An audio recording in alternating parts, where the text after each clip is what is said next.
He's probably some sympathies, let's just say. We do have some money as well. GDP is at 3.5% annual. That seems like pretty decent GDP growth. Interest rate around 2%. Also seems pretty decent. So what do we need to do? We need... We got 10 more days left in here. After that, like, where else we need to... a small lead. The West Coast, maybe? I mean, California... RDs have a strong lead in California. Apparently Alaska... I guess Alaska is on the West Coast.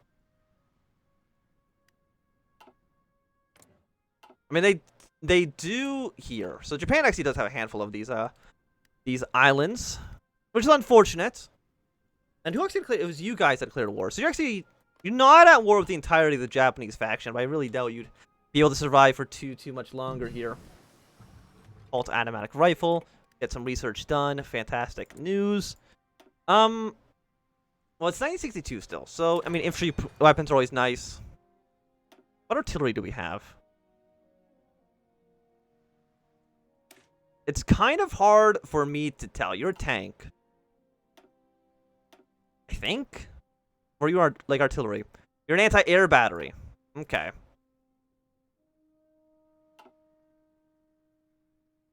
You're anti-air. You're artillery. Okay. You know what? Let's go for the howitzer. Your mom was born in 1962. An uninspiring NPP campaign. Well. You know, next time we'll get them next time. Long knives with the sunrise. That's kind of a... This is the full version. The full version is now out on Steam. It's kind of a... What, I think the word. That's like foreshadowing, I guess. Bad vibes from this title here. William Rogers sits quietly in a large, ugly couch, intentionally listening to daily news. Morning. The recent passing of the National Security Act has allowed the Guineas government to seize hundreds of critics and political agitators, as well as executing dozens more. The Guineas president, Forbes Berman, has stated that the raids strengthen the Guineas Republic and its democratic systems. Exiled former president Chowdy Gagan issued a statement. Will the follow?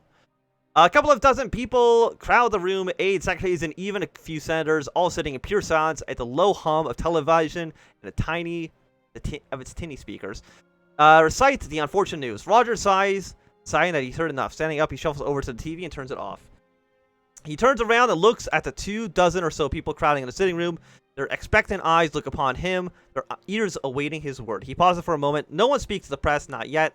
Not the press secretary, not me, not any of you. Not a word until we figure out our next step. Do you understand? There is a nod, acknowledges the message. Now, somebody get me a phone line to the president. We need to arrange a cabinet meeting quickly. Get 1% more support for social democracy. The NPP gets a little bit more popular. Nobody, they don't like political repression. Currently campaigning or campaign is on cooldown. I don't know when we'll actually be able to get an opportunity to do this once again. Civil Rights Act of 1962. Did I get the next one? I'll sign it into law. We're negative 12 political power. All 45 Republican senators support the bill. 5. We need... Is it a majority or do we need like a super majority to actually pass things in the Senate? If it's just a majority, I think we have the numbers, right? We have 56 votes. Seems like there is no room for fully call them compromise. 5 of the MPP Social Democrats support us. None of the MPP far right support us. That's not a huge surprise though, given the law. Media slams Nixon. Although President Nixon sweeping electoral victory 2 years ago may prove without you once enchanted the American people, it seems that the magic that swept them to the polls in 1960 is wearing off for many of them. And many of those people have now happened to be journalists for the nationally syndicated newspapers. Headline riddled with pun-laden insults seeming to be everywhere. And titles like Nixon needs fixin', Tricky Dick in a pickle. Is that a pun? What's the pun there? Tricky Dick in a pickle? Like it doesn't. I don't know what the pun is. And lawlessness and disorder. Sure. You know, good work, journalist. You got him. Fill the newsstands. Their main source of ire was the rising tension of the civil rights movement in the South, and specifically the president's inability to properly contain it. The man who was once staved off nuclear Armageddon, or so we would claim, now seems powerless to stop a bunch of student protesters and racist hoodlums from squaring off, and his image is deteriorating as a result. And Nixon, who's seemingly impish and manic, when compared to Vice President Kennedy's charm and charisma, needs all the positive press he can get. All he can do now is hope that they will eventually change their tune, though he cynically insists that the press has a grudge against him that they simply will not let go of. So there's 10 years of content as the United States. We're 5 months in. We're an hour into the stream. Do I have an option to do some more campaigning? No. The meeting and the opposition campaign. Yeah, it's fine. Don't worry. I'm sure we're good. Yep. The meeting.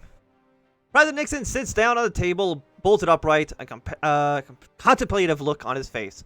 All along the magnificent mahogany table, the president cabinet is seated, from the Secretary of Veterans Affairs far at the end, to Jack Kennedy and H.R. Haldeman sitting next to the president.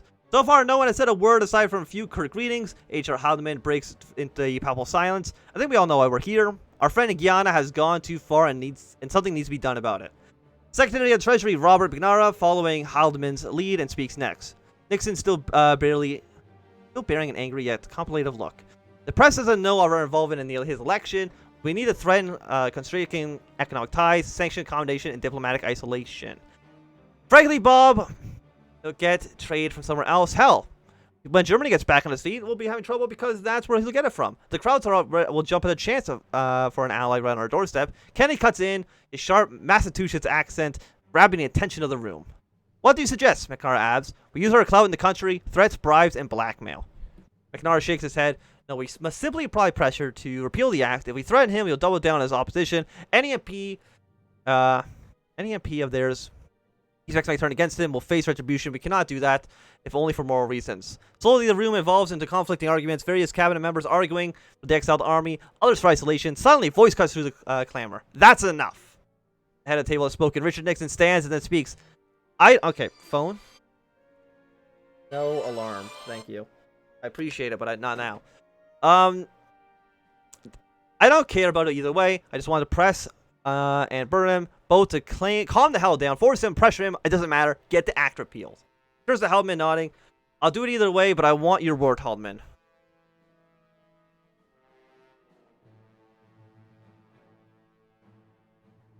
We can either sanction him or we can tell him to repeal the act. We'll just repeal the act. We'll see if we can get that too. No, I get that his name's Dick. Or I know I get that Richard is Dick, but I still don't really see how that's a pun. Decision available. Yes, campaign. Where do we need to campaign in? You know what? This map was significantly easier to look at. Low support in California. If you can maybe get some more support, very high in Maryland. Very low in Missouri. That's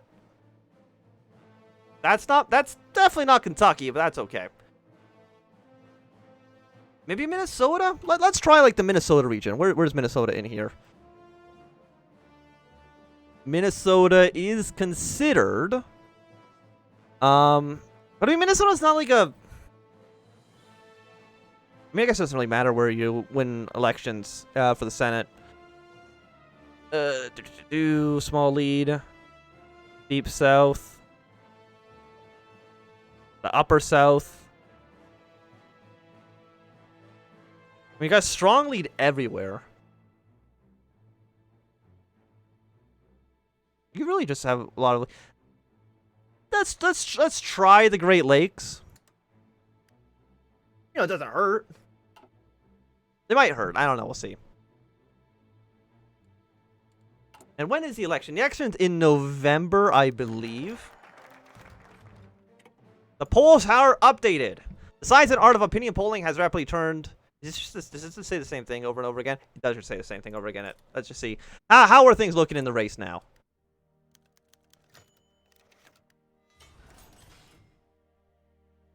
I think we're doing worse.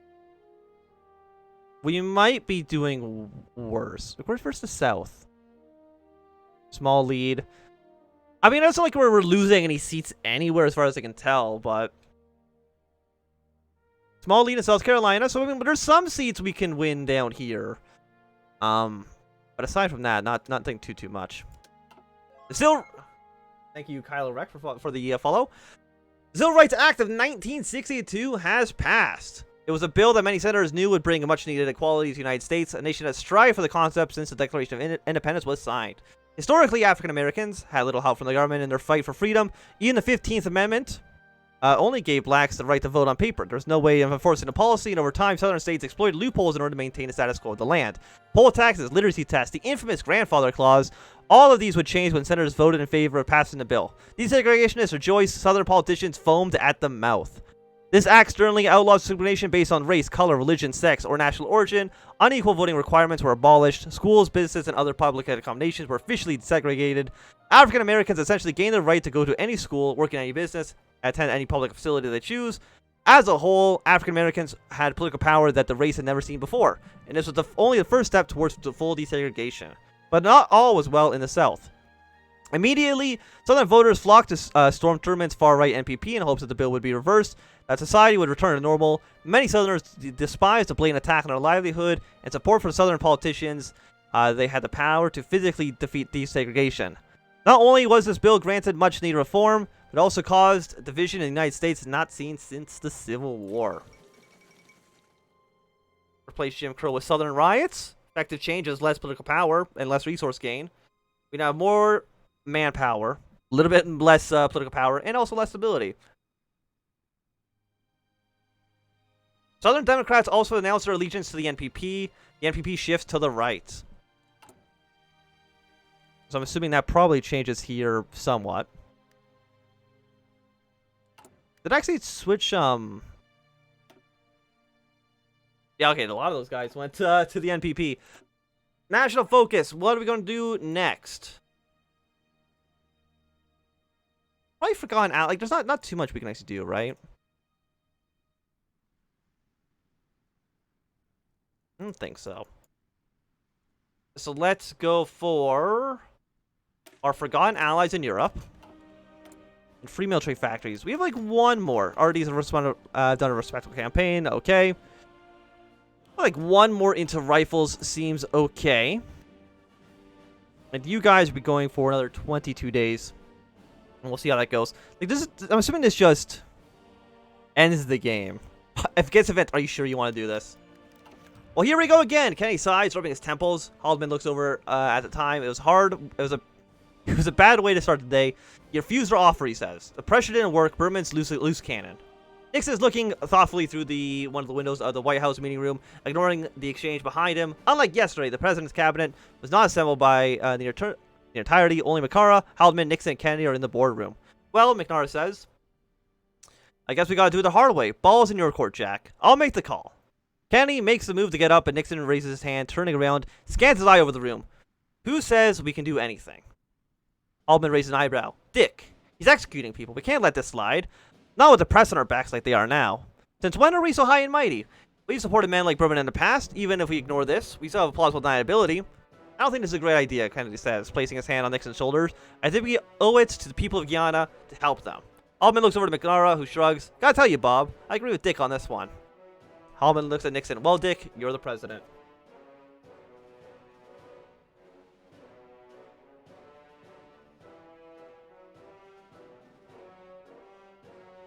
So, yeah, let's do this one. Get a little bit more popular. If we can make the United States, like, I don't know if the United States can go into like a massive civil war, but if we can do that, I mean, that could be interesting. We will we'll see here. We do have some more military factories. Are we making any aircraft? We are. Let's make some more of those. Planes are fun, and we can also kind of use them in the future. We need to send some to South Africa or anywhere else in the world, really, for that matter. Do you have a national focus tree? You don't. You're just kind of a plot element for ourselves. I mean, I'll take plot elements. Is there anybody even in? There's actually no Japanese troops even in LA right now. Also, why are you not docked? Why? How many boats do we have?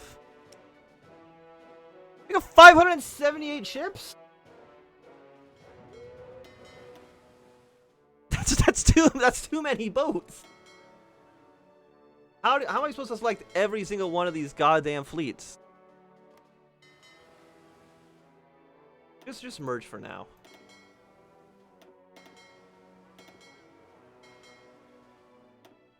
Just please simplify this down a little bit. All of you, just dock in Australia. I'm not even too sure what this Australian flag actually even is. I don't know if I don't think these boats actually need to be out here, to be quite honest. You all come over here as well.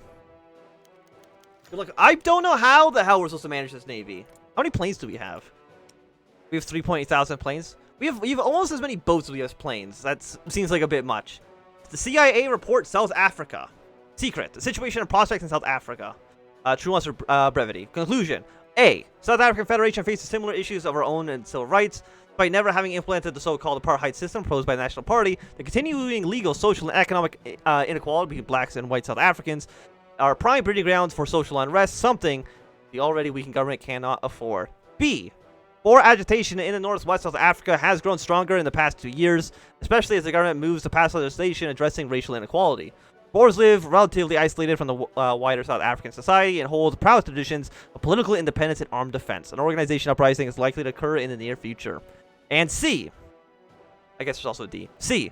Direct invasion by South Africa's neighbors, the African Right Commissars, would be very unlikely in the current situation, as they are almost entirely rely on the mother nation to provide material and political support to prop up their governments. All their military forces are tied up in internal peacekeeping operations. However, should the support ever be withdrawn, their actions may turn erratic to the point of losing any sense of predictability.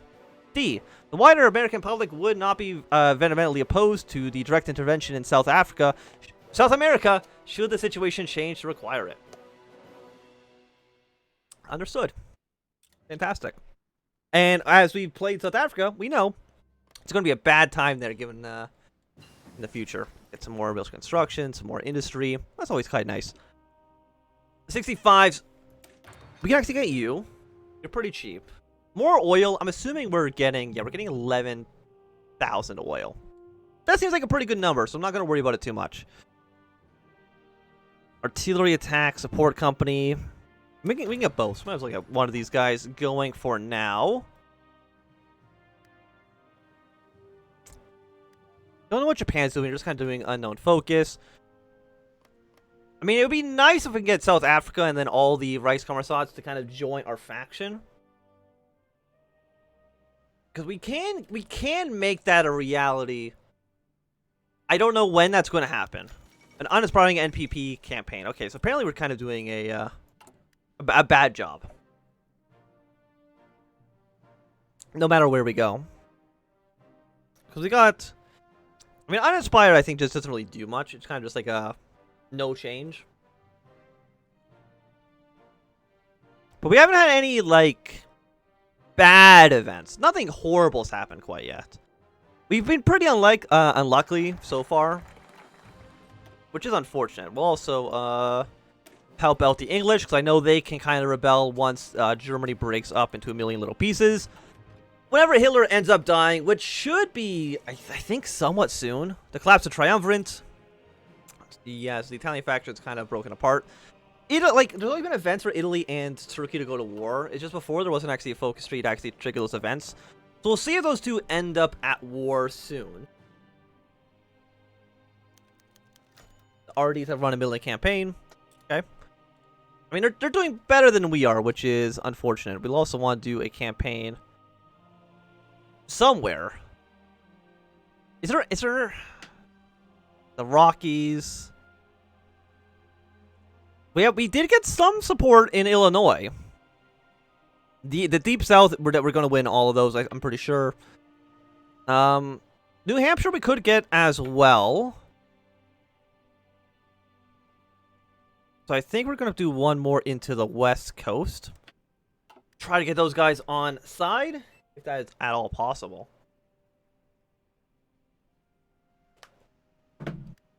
Okay. What else is even happening in the world? you're part of the German faction. Blackmail in the White House. And also, the polls updated. Thank you for the updates. A rigged manila envelope on the White House staffer's desk had nothing but struck him as unusual. Save the absence of a return address, he tore the end open and peeked inside, finding nothing more than a small bundle of papers and photographs. That's usually what you'd find inside of a letter.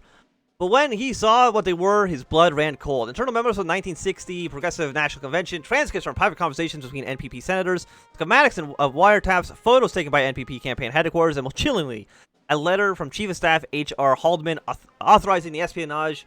At the bottom of the envelope was a note card with a message typed on it. Unless you want this on the front page of the post next week, contact me and we'll talk. With the address of the P.O. box printed on the other side. Why do Watergate when you're essentially a one-party state? I feel like that's... I don't get it. The staffer had enough wits about him to immediately reset the envelope, call the FBI to pass it to them. In under an hour, it was on J. Edgar Hoover's desk. A brief call to Nixon informed him, and the staffers agreed to stay quiet. The Bureau's top men were already sent tracking the blackmailer down. It would all be over in a matter of days. I'm sure. Yeah, nothing bad will happen. Don't worry about it. Nothing bad could ever possibly happen. Turkey's declared war on the Levant. Okay, how many troops do you guys actually have? You have 13 divisions. Turkey has more, so we'll see kind of how this war ends up going. I mean, we've never, before the actual full release, you've actually never been able to actually see this war play out. We can also deploy some units. Basically just make them into a brand new army.